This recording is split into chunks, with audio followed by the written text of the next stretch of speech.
And today, it's November 29, 2017. So, Wednesday. Ano na ngayon? Araw ko ngayon para lumipat ngayon sa bago unit na nabili. So, from a long span of, I think, 10 years or 10, 9 yata, or 8 years na parang nagtatrabaho ako.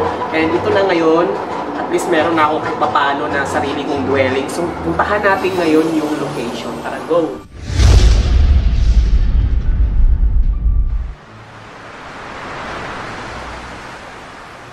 Actually guys, itong nalipatan ko, maliit lang talaga siya. It's a micro-living na unit, mga unit. Maliit lang talaga yung mga unit na nandito. And which is, in proportion lang naman sa pangangailangan ko guys. So, ito yung pinaka-hallway niya. Para siyang hotel. And then ito, elevator din dyan. Yan yung elevator. So, madilim siya. Kasi hindi pa ako pa ang kanaunahan na lumipat dito sa buong floor na to. So, tara, pasok tayo. Go. Tapos, yan guys. So, ito yun. So, ito yung lilipatan ko. Mamaya, hakutin ko yung gamit ko. So, wala pa masyado. Wala pang kuryente. Kasi actually guys, yung kuryente dito is prepaid. So, loadan mo lang tapos para mag-operate siya. So, kahit saan may center, magpa-load ka, pwede Western Union, LBC, pa-load mo lang, parang prepaid siya. Hindi ka na monthly papadalhan pa ng bill. So, pag naubos na yung load, mamamatay yung or ma-notify yung number mo para malagyan ka para ma-notify ka, para mag-load ka ulit. So, ayun. So, ito yung CR guys. So, yan siya. Parang, ito yung yan, shower. And then, ito yung saksakan. And ganyan lang siya, kaliit lang talaga, guys. Sobrang liit lang niya. Then, kasama na to, libre na siya. Libre siya sa parang ito turn over. Ay, alikabok.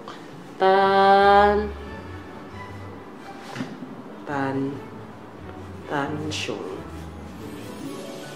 TV. Ayun guys. So, atas pati itong aircon, libre na siya.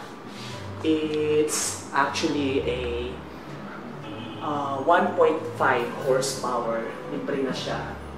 Then, may kasama siyang saksakan. Provision for internet. And then, provision for saksakan, dalawa. Then ito. Then kasama na rin siya. May kasama na rin siyang microwave. Ayan. Ito yung microwave. Tapos kasama na yung yung blinds. Kasama na siya. Tapos pati yung kama. Ito. Queen size to eh. So, queen size siya. Ayan. Libre na rin siya. Pati yung mga cabinet trays. Tapos, kasama na to sa ibibigay. Yan. Yan. Pati sa taas, kasama siya. Then, itong maliit na closet. Yan. Sobrang liit lang niya talaga. Yan. Tapos, ito, lababo, maliit. Sobrang liit niya. Very micro living talaga. Then, ito sa baba, maganda to pag nilagyan mo ng dishwasher. Ay, electric dishwasher. Tapos, eto, yan. So, bali, yan lang yung mga kasama. So, it's along EDSA kasi. Tapos, itong location na to, along EDSA lang to. Tapos, sa likod, eto. So, sa likod, kitang-kita, ito yung side ng Sierra Madre. So, kita mo tong Sierra Madre. Kitang-kita mo yung kalakhan ng Mandaluyong. So, yun siya. Tapos, sa gilid naman, yung side na pang Makati, ito naman yung side ng Makati. Yan, kitang-kita mo naman yung side ng Makati. Tapos, ito naman yung side ng... Yan yung side ng papuntang north. So, makita mo yan yung MRT. Yan yung MRT, tapos yan yung SM Mega Mall. Yan, St. Francis. Yan, tapos yan. So pag napapansin nyo guys, yan, pare-parehas lang yan. Pare-parehas lang yan talaga ng size. Ayan. So pare-parehas lang talaga sila ng sizes. Yun o.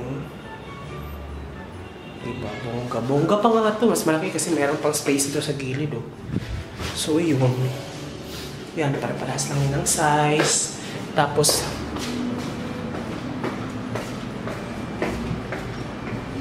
ayun. So pare-parehas lang talaga sila ng size. Kahit saan. Tapos ito naman yung side ko. Dito tayo mismo sa kwarto ko. So ayan, side ng EDSA. Ito yung EDSA sa baba, oh. Ayan, MRT. Tapos yung katapat ko. Ayan, oh. So, yun. Nasa gitna talaga siya ng metro. Hey, what's up guys? Haggard ako. Ayan.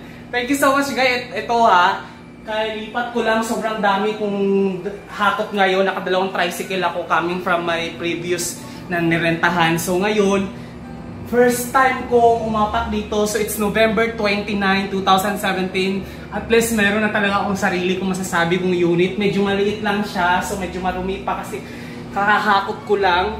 Nagbayad lang ako ng tricycle na worth 300 pesos. Tapos dalawang balik lang ako. At least nakasave ako kahit papaano. So, mag-arrange muna ako ngayon. Sobrang dami kong... Hindi ko na-vlog lahat ng pangyayari kasi syempre naghahakot ako tapos mag-vlog ako. Ako lang naman mag-isa naglipat, diba? So, eto. Tapos, sabi kasi nila magpasabog daw ng pera. Ito, nagpasabog ako ng pera. This is 25 cents lang naman. So, hahanapin ko rin naman yun mamaya kasi pamamasahe ko rin yan. Eto. So, medyo madumi pa. So, at least dito, yan yung... harap.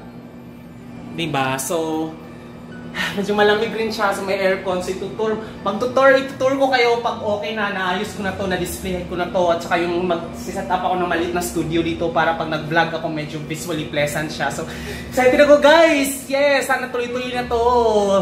Yeah! Mag-arrange muna ako. A few moments later. Hi guys! Ito, medyo maayos na ang aking lugar. Kahit pa paano kasi may pasok pa ako, so nagmamadali lang ako, so mga 4 hours ko lang siya inayos, so medyo okay na. Papahinga na siguro ako, medyo hindi pa masyado maayos. Pinwesto ko lang para hindi magkalat yung mga... Yan, ito yung editing space ko, tapos ito yung kusina, tapos... Yan, nakakalat pa talaga. Tapos mga hugasan ko pa sa CR, so yan na lang muna guys.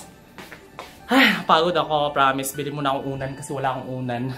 Hey guys, nandito ako ngayon sa Mega Mall kasi nga bibili ako ng unan kasi nga naman iniwan ko talaga yung unan ko doon kasi mga amoy laway na kung ano nung mga karimlan, kung anong amoy na yung mga nandun. So ayoko naman dalhin yun doon sa bago kong dwelling. So eto, nandito, hindi wala pong tulog ka. Galing ko lang ng hakot saka nag-ayos ako ng mga 2 hours yata or 3 hours.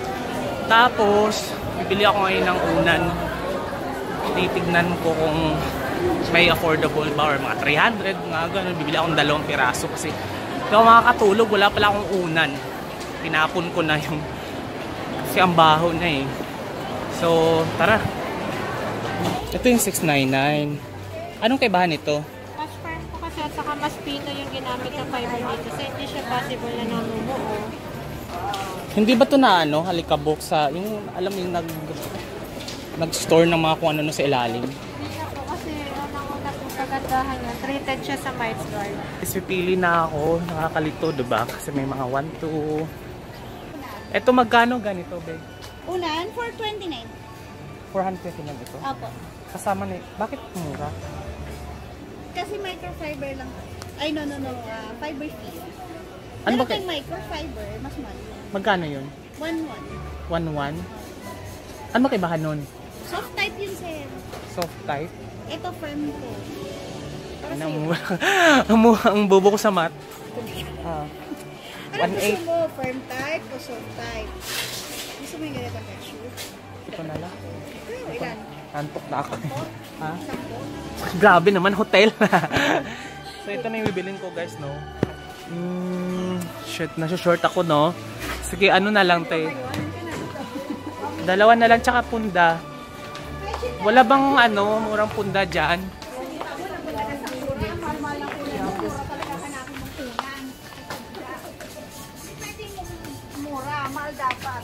Grabe, wala nang pambayad.